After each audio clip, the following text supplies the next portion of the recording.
Under the iron sky of winter, when the mountains howled like wolves and the air turned every breath into shards of frost, a young tribe girl named Naeli moved silently through the white wilderness. Her fur-lined boots sank into the deep snow, and the wind stung her face, but her heart burned with the quiet determination of one raised among the storms. The world around her was a kingdom of silence, only the whisper of pine trees and the distant cry of ravens filled the void. The winter had been merciless that year. Food was scarce, fires were weak, and the elders said the mountain spirits had turned their backs on the tribe. Yet Naeli, barely 16, refused to bow to despair. She hunted not for glory but for survival, hers, her family's, and her people's. That morning, she followed faint deer tracks down toward the frozen creek. The air was so cold it seemed to crack, and her breath came out like smoke from a dying flame. But then, just beyond the bend where the pines thickened, she saw something that stopped her heart.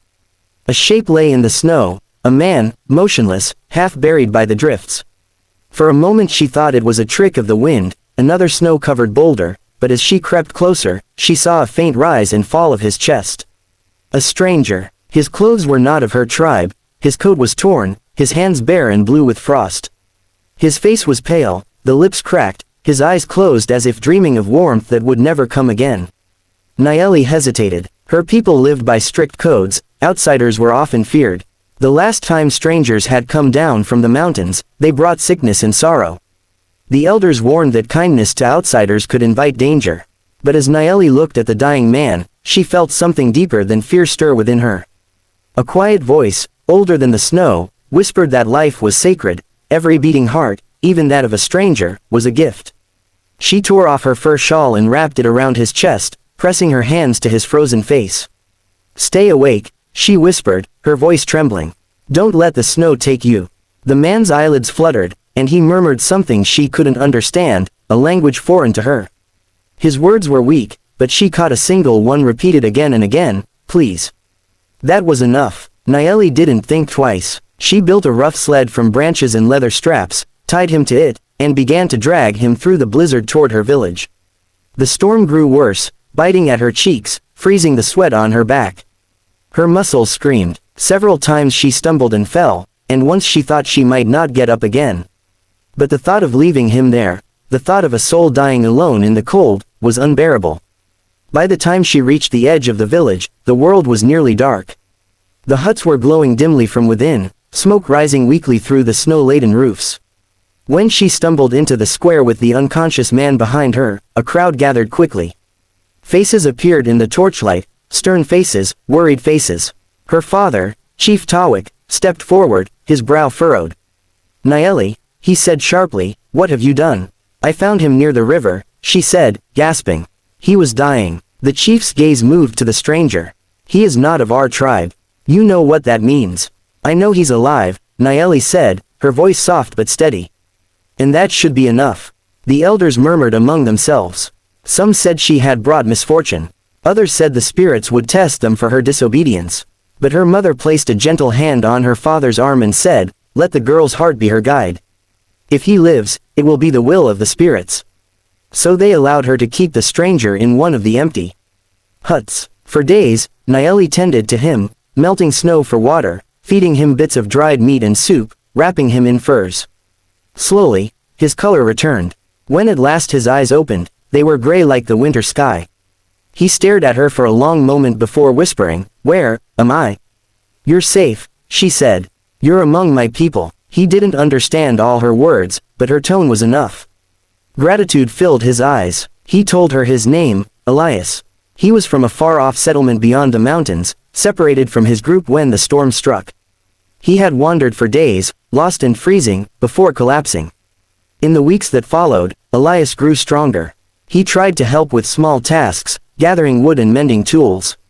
Though he was an outsider, some of the villagers began to see the kindness in him. Children would follow him around, fascinated by his accent and strange stories of the world beyond the valley.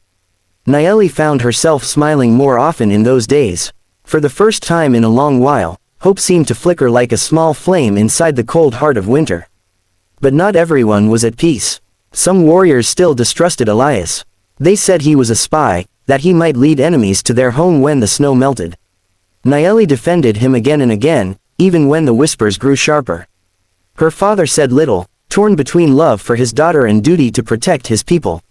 Then one night, the drums of the northern ridge began to beat, a warning. Scouts returned with grim faces. Another tribe, fierce and hungry from the same long winter, was moving toward them. They were desperate, armed, and ready to take whatever they could find. The snow had turned men into beasts. When the news spread, fear rippled through the village. Warriors prepared their bows and spears. Children were hidden, fires dimmed. But as dawn came, a figure stepped forward into the chief's hut. It was Elias. He stood tall, his breath white in the morning air. "I know these men," he said in his halting tribal tongue. "They came from beyond the pass. They will not stop for blood or mercy. But I can speak to them, I can help you." The elders argued, why should they trust him? But Nayeli looked at her father and said, "He owes his life to our kindness. Let us see what kindness can return." With reluctant agreement, the chief allowed Elias to go. Nayeli went with him, against her father's wishes. Together, they crossed the frozen plain toward the ridge where smoke rose in the distance. The closer they came, the more they saw, the rival tribe, gaunt and desperate, their faces painted for war. When the warriors saw the two approach, bows were drawn. Nayeli felt her heart pound, but Elias lifted his hands and called out in his native tongue. What followed was a storm of words and gestures. The rival chief emerged, a scarred man with eyes like burning stones. Elias spoke quickly, explaining that the people of the valley had food, yes, but also hearts that would share it.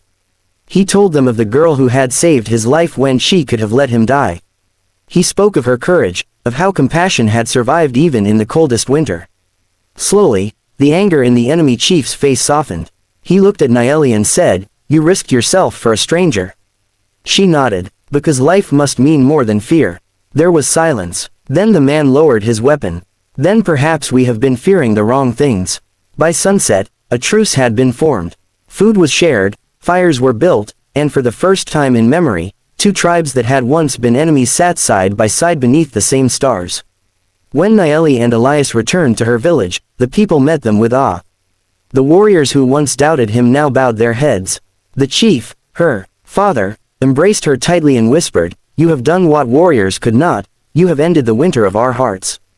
As the days passed, the snow began to melt. Rivers awakened, trees began to hum with the promise of spring. And one morning, as Nayeli stepped outside her hut, she froze in disbelief. Her doorstep was covered, not with snow, but with gifts, woven blankets, carved tokens, baskets of fruit, and flowers from the warriors of both tribes. A silent tribute, a thank you from all who had seen what kindness could do. The people gathered, their faces bright with emotion. The elders declared that from that day forward, the first day of spring would be a day of giving, a celebration of the heart that melts all coldness. Nayeli stood among them, humbled, knowing she had not changed the world with strength or sword, but with something far greater. Elias stayed through the spring, helping rebuild homes and teaching new ways to hunt and plant. Though he would later return to his own people, he promised to come back when the snows fell again. And he did. Every year, when winter returned, a familiar figure would walk down the mountain path with gifts for the tribe that had saved him, and for the girl whose kindness had saved them all. Years passed, and Nayeli grew into a woman revered by her people. They called her, the flame of the snow, for she had proven that warmth could exist even in the coldest world. Children were told her story by firesides, a tale passed from one generation to the next, of how one act of compassion had turned enemies into brothers, and winter into spring. Long after her time, when travelers passed through the valley and asked why the people were so generous, they were told of a girl who once saved a stranger from the blizzard. And as the storytellers spoke, snowflakes would drift softly down, as if the sky itself remembered. Because some kindnesses never fade, they melt the snow not just from the earth, but from the hearts of all who hear them.